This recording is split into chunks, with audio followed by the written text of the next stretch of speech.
breaking up with people is not easy. It's like the worst thing ever, you know? Do you think, and I wanted to get your opinion on this, do you think it's harder to be like the one who ends the relationship, or do you think it's harder to be the one who's been broken up with? It's a good question. I had a string of never being broken up with until I was, I think, 35. Okay.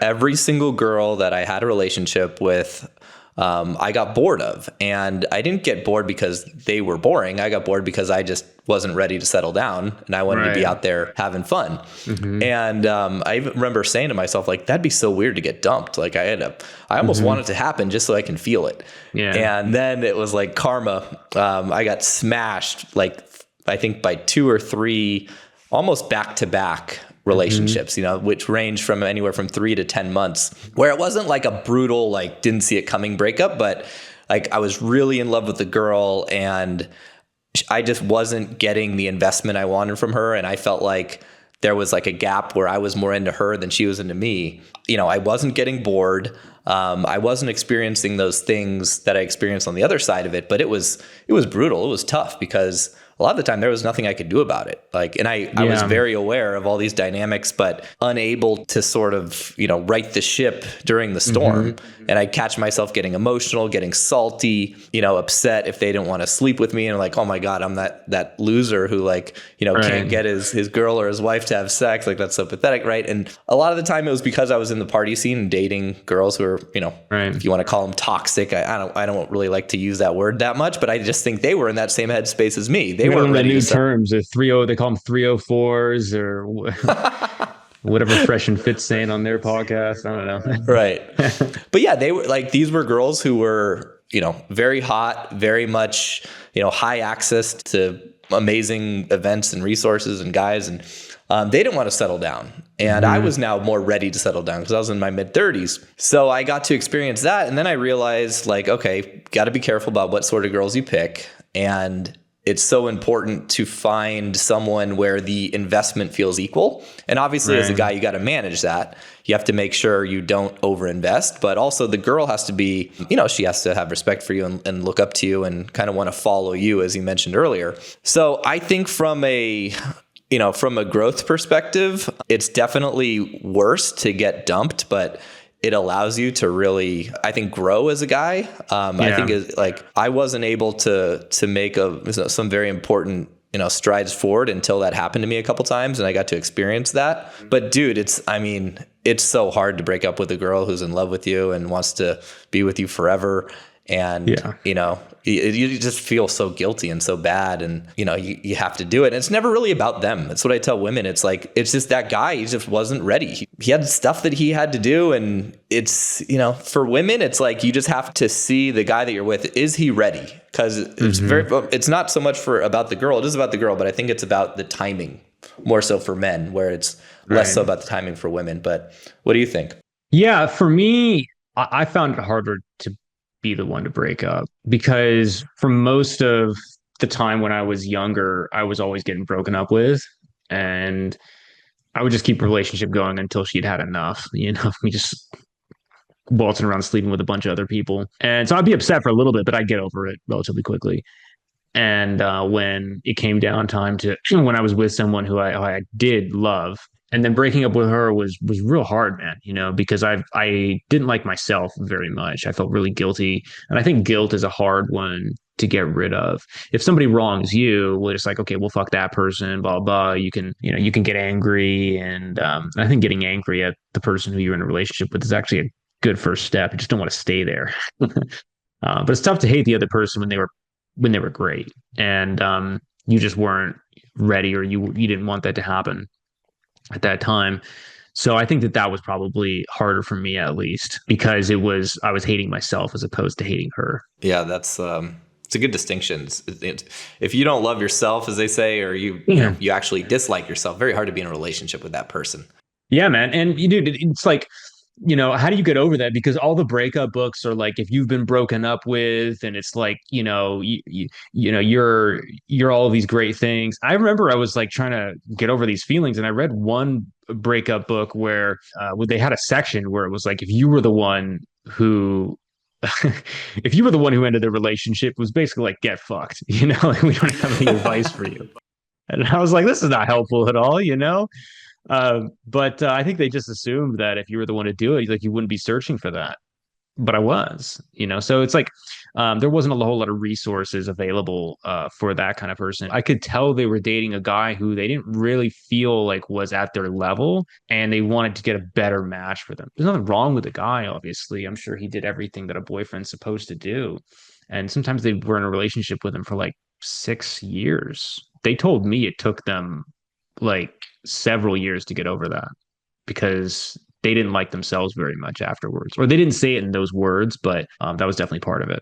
Yeah, I found the most brutal sort of breakups for both me and guys I've worked with. It's like when a guy has, first he's got bad one-itis for a girl, right? Or maybe it takes him months, or he's playing the long game and takes him 6 months to finally get that girl. And he sort of like wears her down. Ultimately he gets her, but she's kind of like, yeah, I'm still not sure. And then eventually she dumps him. I've seen guys take, 3x the time they were in the relationship to get over it. Right. So, right. Because they work so hard for it. And they're like, I have to do all this work. I don't know if I can do it again. I'm never going to, like, they really believe that they're not going to be able to get a woman maybe as hot as her or whatever in their mind they've thought was special. Totally. Yeah. And so, I had one client who was hung up on the girl for like 4 years, and they only dated, it took him like a year to get her, and then they dated for like 2 months, and then she dumped him, and like, he's still not quite over her. Yeah. And he's probably judging himself too, feeling like that's a pathetic position to be in. And it is, realistically, when you look at the face of it, like you can't tell that to the next girl you're dating and have her respect you. You got to kind of keep that to yourself. So that makes sense. I actually have a question for you, man. So I've heard a little bit about you coming up in the game, but I don't know. I know your wife's Ukrainian, right? Is she like Miss Ukraine or something like that? Or she made it to the top 25, like the finals, the big thing that's televised. And, obviously the winners are rigged, right? It's like, who paid the most or who slept with the organizer and whatnot. And my wife has a very strong character. Whoever was the leader at the time. I was going to say, if it was in Russia, who cozied up to Vladimir Putin the most or something. I don't know. Yeah, exactly. Yeah, Ukraine is definitely less corrupt, but this was like the 2021 pageant right before the war started, because we left Ukraine about a month before Russia invaded. And I was living over there, and I built a cool little social circle and business over there. I had like Airbnb rentals, good place to run the coaching business as well, because great ratio of men to women. But yeah, so she was in the pageant, and I think she got voted like People's Choice Miss Ukraine there. So cool. How did you meet her? How did this whole? Yeah, I'm kind of curious what caused you to commit? Yeah. So I had a pretty wild and crazy social circle. It looked very much like Dan Bilzerian's. It was the nice thing about doing it in Eastern Europe. It's like, probably a third of the cost of the US. And I didn't have a trust fund and a bankroll like Dan had. He made a lot of money playing poker, obviously, so I can't take that away from him. But, I've got Ukrainian roots also. So I went over there. I was already pretty heavy into like social circle game and building the setup when I was in the US, because I had access to those model houses, and I'd already kind of made that transition. I went over to Ukraine. I started organizing these trips with Playboy Ukraine with a buddy I'd met over there. And so that very quickly grew our social circle. I feel like there's no better hack than like the photography angle when it comes to dating models and hot girls. It's too easy. I've seen a lot of guys play that. Yeah. I have a couple of guys here who actually run that stuff, and if I was single, I would take advantage of that. But I just mostly use it for throwing parties and stuff now. But okay, so you had a big social circle there, and you met her through the social circle? Yeah, actually, it was funny because I was, I was having a good time over there, just basically, living like a king and having lots of crazy experiences, and kind of checked everything off my, bachelor sexual bucket list and whatnot. And I was like 37 at the time, and I was like, okay, it'd be nice to date a girl and get married and have kids, because I come from a family, no divorces in my family ever. I met this one girl in that scene. It was actually we were at this big party at a resort in Egypt, like a very private boutique hotel. And one of the girls that came on the trip, she was kind of like a fish out of water, because most of these girls are like party girls, like Yeah, yeah. wanted to have fun. It's a tough environment. I've been in those environments, man. It's really tough to find a good woman that would be a great partner. It really was, yeah. Because I kept having these other relationships that I mentioned where like, girl was really hot, but like she just wasn't the sort of things you would want in a partner. But this one girl who came, she was totally a fish out of water. She felt a little bit uncomfortable in the environment. And, I pulled her aside, and her name was Anya.